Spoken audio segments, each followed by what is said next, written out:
ela acredita que fez com que ela desenvolvesse a bulimia na adolescência, que é um problema muito sério. Então, para falar sobre esse assunto... Esse relato chamou a atenção das pessoas que começaram a pesquisar sobre essa doença que atinge cerca de 4% da população brasileira, de acordo com o Ministério da Saúde. Vamos chamar ao vivo o Patriota Júnior para a gente bater um papo sobre esse assunto. Patriota, é difícil a gente, na fase adulta já é difícil a gente lidar com crítica, né? Imagine na adolescência, né? Que a gente, tudo é pesado demais na adolescência. É impressão minha ou essa história de bulimia deu uma esfriada? Eu não vi mais, não tinha visto mais ninguém. Tu visse os dados aqui, não? Falar sobre 4% da população brasileira sofre com essa doença. Não estou falando de sofrer, mas eu acho que essa história deu um esfriado. Só quando gente famosa relata isso, né? Aí esquenta o tema. Mas isso é uma realidade. E, infelizmente, essas brincadeiras com aparência mexem demais com o psicológico. E tem como não ser afetado por isso, Patriota? Oi, Renata. Bom dia mais uma vez. Bom dia, Mário. Bom dia a todos que estão acompanhando o Manhã Cidade.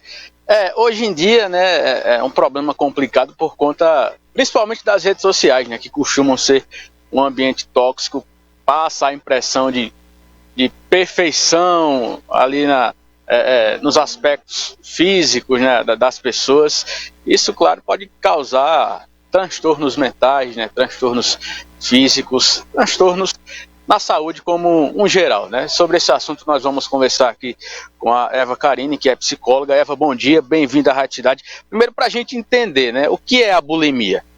Bom dia, pessoal. A bulimia, ela é, né, um transtorno que a gente pode chamar de dismórfico. O que é dismórfico? É um transtorno no qual eu olho para mim e não me vejo da forma que eu sou real. Eu acho que eu deveria estar de outra forma, né? Dentro desses transtornos dismórficos também entra um parecido com a bulimia, que é a anorexia.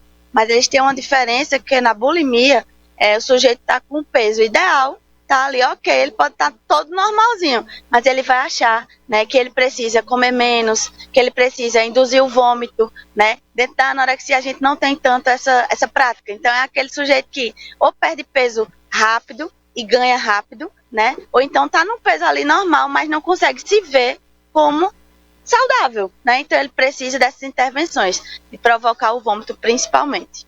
Isso pode surgir, Eva, a partir de críticas, né, comentários negativos. No caso da Sasha, né, que a Renata citou, a filha da Xuxa, né, muito desencadeado também por meio hoje das redes sociais, né? A gente sabe que existe muito essa questão da busca pelo corpo perfeito, e nas redes sociais isso é mais evidenciado, né? Totalmente, né?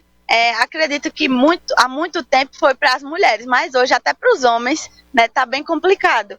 Cada vez mais a rede social é um feed de perfeição, como você estava falando, né, no início da reportagem. E a gente não é perfeito, né? A busca por um corpo perfeito, ela é ilusória. A gente precisa buscar saúde na medida do que também fizer bem para a nossa saúde mental. Mas qual é o limite, né? Tem pacientes que sempre me perguntam, mas qual é o limite? Que eu sei, se eu estou indo para academia, fazendo dieta e tal, cuidando do meu corpo saudável, ou se eu tenho algum transtorno alimentar. E muita gente tem transtorno alimentar, tipo bulimia. E o limite é exatamente esse. Existe um percentual que seu corpo tem que ter. Existe uma forma que seu corpo suporta ter. Se ela está acima do que você suporta ter, tá ruim, você não está saudável. E se ela está abaixo do que você suporta ter, também tá ruim, não está saudável.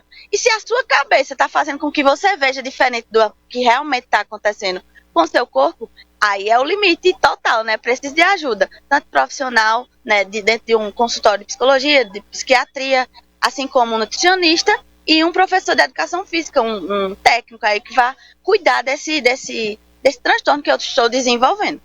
Isso também pode ser desencadeado por meio do comportamento da família também, até dentro de casa, né? Julgamentos, comentários negativos, até no próprio ambiente de trabalho, né? Isso pode ser algo que desencadeia um problema, um transtorno mental, né? Sim, muita gente não sabe, mas em psicologia tem pesquisas que vão mostrar, né, que há uma relação muito forte das pessoas que desenvolvem, principalmente bulimia, né, que é essa coisa do regurgitar, de começar a forçar o vômito, principalmente, na relação complicada que existe com a figura materna, né? Então, pessoas que têm esse problema de como foram, né, cuidadas nesse princípio ali, quando eram bebezinhas, elas acabam desenvolvendo esse transtorno, tem uma tendência a desenvolver, não quer dizer que vá, mas tem uma tendência. E esses transtornos, eles podem levar à morte. Por isso que a gente chama a atenção para isso. Não é só uma questão com a comida, é uma questão, né, interna que precisa ser tratada para que não venha levar o fim à vida de uma pessoa. Importante que familiares acolham, né, os amigos próximos também, né? Porque muita gente diz que é frescura, né, Eva? Chegar até esse ponto. Sim, por achar que todo mundo tem que lidar com as coisas de uma forma rápida, simples, prática. A gente cria essa cultura social de que é um problema seu e você sabe resolver, se vire. Né? É frescura ir para psicóloga, é frescura procurar uma ajuda médica, né? É frescura se cuidar, né? Ter um cuidado com o seu corpo. Mas qualquer coisa afeta seu psicológico. E aí você precisa ter noção de que ninguém está isento disso, né? A gente precisa ter um cuidado com todas as áreas do nosso corpo. Essa questão de desenvolver transtorno é só uma. Mas tem outras partes do nosso corpo que podem fazer com que a gente adoeça da mesma forma, tão sério quanto. Né? Não precisa estar internado para estar doente. Então a gente precisa parar com isso, de que tudo é frescura, você resolve sozinho e não tem nada a ver com isso, né? Principalmente familiares. Qual é aquele momento ideal, né, com relação à bulimia, que é importante procurar uma ajuda psicológica? Principalmente quando você estiver percebendo, porque geralmente quem tem a bulimia, depois de muitos anos vai procurar, muitos anos, ou quando a situação agravou demais. Mas você que está percebendo comportamentos diferentes, principalmente na fase da adolescência, né? O menino está ali se isolando demais, é uma prática, né? Está se isolando muito, está muito irritado, né? Você sabe que quando a gente não dorme bem, quando a gente não come bem, a gente tem comportamentos mais irritadiços. O menino está ali, né? A menina está se escondendo, botando muito blusão, muito casaco. As pessoas pensam, tá se cortando, né? Se autolesionando. Mas nem sempre, às vezes tem a ver com a questão de desenvolvimento de transtorno alimentar. E a adolescência é a sede disso. Então, cuidado, tenha atenção a esses sinais. Isolamento, a forma como está comendo, a forma como controla essa questão de peso, está se pesando demais. Uso de laxante, uso de diurético, né? Que parece, eu só quero perder peso. Mas não, né? Então, a gente não precisa esperar uma pessoa caquética para dizer que ela está com anorexia, com bulimia, porque geralmente não.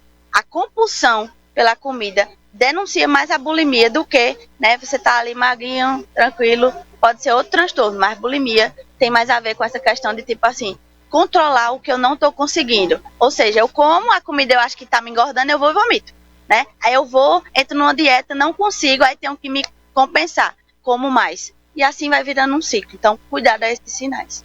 Perfeito, obrigado pelas informações. Conversamos aqui com a Eva Carini, que é psicóloga, né? É importante ficar atento a esses sinais, né? Para evitar esses tipos de complicações, né? Volto com vocês. Obrigada, Patriota. Esse é um assunto sempre delicado, né? A gente comentava aqui nos bastidores como é difícil, né, Renata? A pessoa se aceitar, né, também. Né? Porque às vezes você tá lá bem, aí vem uma pessoa... Eu me lembro da história do Raí, né? Que de uma hora pra outra o menino entrou no quarto da gente com a toalha na cabeça e eu fiquei sem entender. Né? E de repente ele mesmo cortado a sobrancelha. Com certeza alguém falou